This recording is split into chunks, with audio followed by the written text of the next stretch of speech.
Action. Shalom from Jerusalem. This is Uriel, LCP, Independent News, Yerushalayim, Israel. Sir, what is your name? Nathan. Nathan, what do you think about this so-called unity of government between Fatah and Hamas? As you know, Fatah is a known supporter of terrorism, and we all know about Hamas. They just released Gilad Shalit after 5 years of torture, being held, who knows, maybe in a dungeon. What do you think about the so-called agreement? Between Fatah and Hamas? Yes, and you can look at the camera. Sure. I basically think that this agreement is between like corrupt terrorists. You're not talking about leaders, you're not talking about people that have a vision to have peace in the Middle East. They just want to kill all the Jews and ship them out to the ocean, not even to camps. Just like throw them down to the sea. The people that live in the West Bank, Jews and Arabs, don't want all this politics, all this war, all of this like splitting, making another country, kicking out the Jews. No one wants to give those specific terrorists guns. No one wants to give any Arab a gun and weapons and power and control.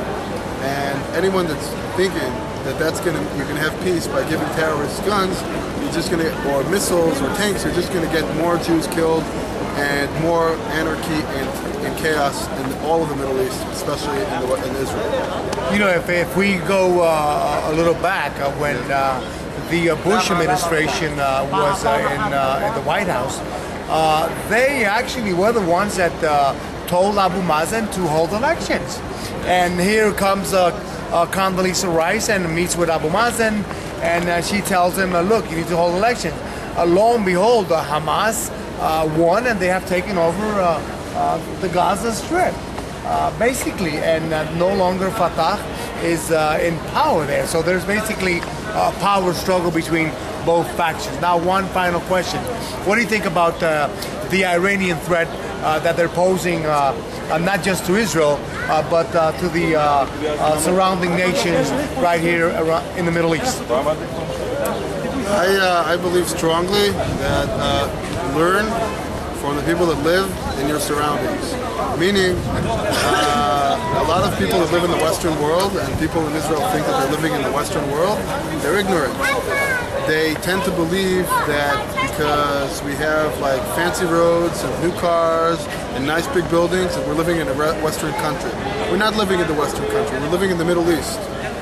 Look around, don't think that all the Arabs are bad and they're terrorists. They're just human beings and they want to live in peace and harmony.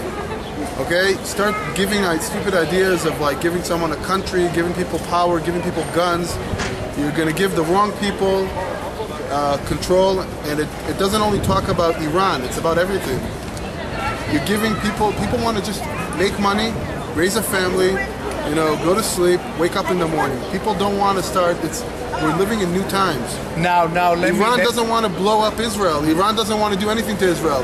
I met Iranian people in Thailand. It's nothing against the Iranian people in general. It's just it's about the extremists, the Islamist extremists that take the Quran and twist it.